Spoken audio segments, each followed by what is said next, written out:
Hello दोस्तों, आज हम पढ़ेंगे कक्षा 8वीं का सामाजिक विज्ञान राजनीतिक शास्त्र यानी नागरिक जीवन में पाठ 7 सामाजिक समस्याएं। ये अंतिम आपका चैप्टर है और इसी से रिलेटेड सभी क्वेश्चन है। तो देखते हैं पहला क्वेश्चन से। देखिए पहला क्वेश्चन क्या कहता है कि भारत में लड़कों के विवाह की न्यूनतम आयु सीमा कितना है। तो इसका बहुत आसान क्वेश्चन है। देखिए पहला ऑप्शन है 18 वर्ष, दूसरा है 20 वर्ष, तीसरा 21 वर्ष और चौथा है 19 वर्ष। इसका सही जवाब क्या होना चाहिए। तो लड़का के विवाह के लिए आपको ऑप्शन हो जाएगा ऑप्शन नंबर 3 21 वर्ष। ठीक है, तो लड़का के विवाह के लिए न्यूनतम आयु आपका 21 वर्ष हो जाएगा और लड़की के विवाह के न्यूनतम आयु 18 वर्ष आपको याद रखना है। देखते हैं इसका अगला क्वेश्चन। अगला क्वेश्चन है कि भारत में लड़कियों के विवाह की न्यूनतम आयु सीमा कितने थे बता दिए थे। ऑप्शन नंबर क्या हो जाएगा, फर्स्ट सही हो जाएगा 18 वर्ष और लड़का के लिए बताए थे 21 वर्ष और लड़की के लिए 18 वर्ष आपको याद रखना है। अगला क्वेश्चन देखते हैं। अगला क्वेश्चन का अंतर्राष्ट्रीय नशा निरोधक दिवस कब मनाया जाता है। पहला ऑप्शन है 21 मई, दूसरा है 26 अप्रैल, तीसरा है 26 जून और चौथा ऑप्शन है 21 जून। इसका सही जवाब हो जाएगा ऑप्शन नंबर 3 26 जून। अगला क्वेश्चन देखते हैं। अगला क्वेश्चन है कि बाल विवाह निवारण अधिकारी के रूप में किसे नियुक्त किया जाता है।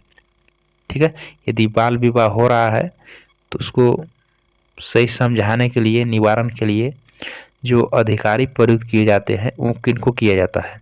पहला ऑप्शन है मुखिया, दूसरा है बीडीओ, बीडीओ को हम क्या बोलते हैं, प्रखंड विकास पदाधिकारी, तीसरा है जिला अधिकारी और चौथा है कोई नहीं। तो इसका सही जवाब क्या हो जाएगा, तो बाल विवाह निवारण के लिए जो अधिकारी नियुक्त किए जाते हैं ब्लॉक लेवल पर वो हो जाएंगे बीडीओ।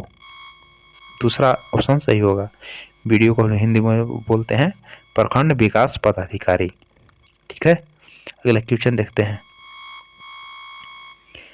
क्वेश्चन नंबर 5 देखिए कि बाल श्रम अधिनियम कब लागू हुआ। पहला ऑप्शन है 1952, दूसरा है 1935, तीसरा है 2014 और चौथा ऑप्शन है 1986 ईस्वी। इसका सही जवाब क्या हो जाएगा, तो ऑप्शन नंबर 4 सही हो जाएंगे। 1986 ईस्वी में बाल श्रम अधिनियम लागू हुआ। अगला क्वेश्चन है यह कि एंटी ह्यूमन ट्रैफिकिंग यूनिट का गठन किसके लिए किया गया। पहला ऑप्शन है बाल विवाह के लिए, दूसरा है बाल श्रम के लिए, तीसरा है मानव तस्करी से संबंधित है और चौथा है इनमें से कोई नहीं। तो इसका सही जवाब हो जाएगा ऑप्शन नंबर 3 मानव तस्करी को रोकने के लिए। ठीक है, तो ये वाला सही हो जाएगा ऑप्शन नंबर 3।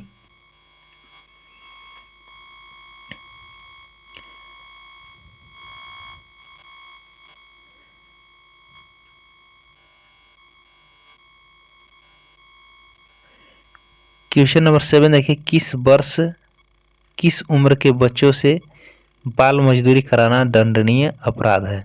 पहला 18 वर्ष से कम, दूसरा है 14 वर्ष से कम, तीसरा है 16 वर्ष से कम और चौथा ऑप्शन है 8 वर्ष से कम।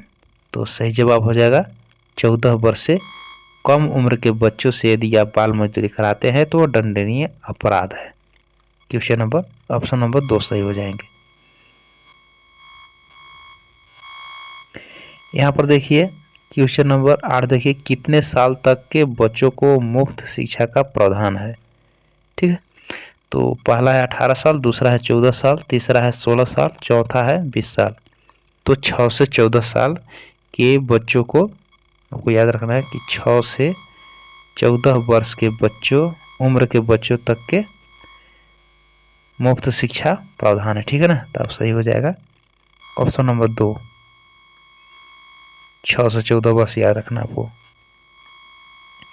यहाँ पर देखिए खाली स्थान आ गया, आपको भरना है। ठीक है, इन रिक्त स्थानों की पूर्ति करें। देखिए यहाँ पर लिखा हुआ है मानव एक खाली स्थान प्राणी है। तो बहुत आसान क्वेश्चन है, सामाजिक भरा जाएगा। यहाँ पर सामाजिक प्राणी है। ठीक है, दूसरा क्वेश्चन देखिए यहाँ पर व्यक्ति और समाज का संबंध है। क्या है? दोनों का बहुत आपसी संबंध है। तो क्या हो जाएगा यहाँ पर? अन्योन्याश्रय भर लेना है आपको, संबंध है। तीसरा है बाल विवाह एक सामाजिक क्या है? तो यहाँ पर कुरीति हो जाएगा, कुरीति है। ठीक है। और चौथा देखते हैं, चौथा क्या कहता है क्वेश्चन? कानूनन लड़कियों की विवाह की उम्र, तो बताए थे कि लड़कों का जो उम्र है 21, लड़कियों का उम्र 18 वर्ष। ठीक है। अगला क्वेश्चन है, इसमें देख लीजिए,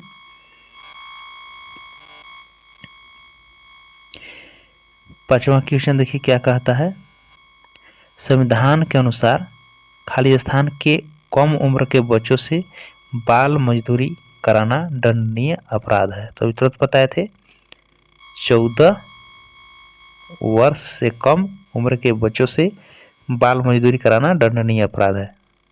यहाँ पर देखिए छठा क्वेश्चन की अंतर्राष्ट्रीय नशा निरोधक दिवस यहाँ पर है, खाली स्थान को मनाया जाता है, कब मनाया जाता है? तो आपको बताना है यहाँ पर 26 जून को ना। यहाँ पर 26 जून को अंतर्राष्ट्रीय नशा निरोधक दिवस मनाया जाता है। ठीक है, उसको पहले भी हम लोग पढ़े थे। अब यहाँ पर देख लेते हैं 7वां क्वेश्चन है कि धूम्रपान को साइलेंट खाली स्थान भी कहा जाता है। तो साइलेंट किलर भी कहा जाता है। क्या कहा जाता है? साइलेंट किलर, साइलेंट किलर भी कहते हैं। इस प्रकार बढ़िया लिख दे रहे हैं, किलर यहाँ पर।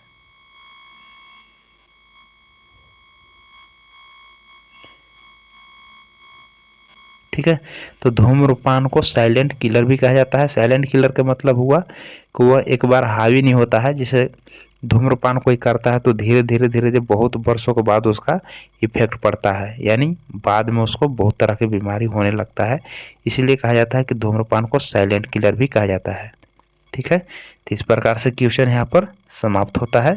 वीडियो कैसा लगा जरूर आप बताएं। धन्यवाद।